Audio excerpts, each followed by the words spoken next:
দেশের দুই জেলায় পৃথক ঘটনায় পুকুরের পানিতে ডুবে ৫ শিশুর মর্মান্তিক মৃত্যু হয়েছে।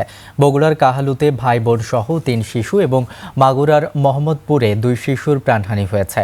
সকালে বগুড়ার কাহালু উপজেলার ভালতা গুচ্ছ গ্রামের একটি পুকুরে গোসল করতে নেমে সাঁতার না জানায় ভাই বোন সহ ৩ জন পানিতে ডুবে মারা যায়। স্থানীয়রা প্রথমে এক শিশুকে উদ্ধার করে হাসপাতালে নিলে চিকিৎসক মৃত ঘোষণা করেন। পরে খোঁজাখুঁজির এক পর্যায়ে আরও ২ শিশুর মরদেহ উদ্ধার করা হয়। পুলিশ জানায় আইনগত প্রক্রিয়া শেষে মরদেহ স্বজনদের কাছে হস্তান্তর করা হয়েছে।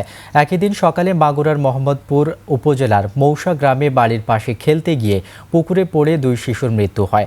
পরিবারের সদস্যরা তাদের উদ্ধার করে হাসপাতালে নিলে চিকিৎসক মৃত ঘোষণা করেন। পরে উপজেলা প্রশাসনের পক্ষ থেকে নিহতদের পরিবারকে সমবেদনা ও দাফনের জন্য আর্থিক সহায়তা দেওয়া হয়।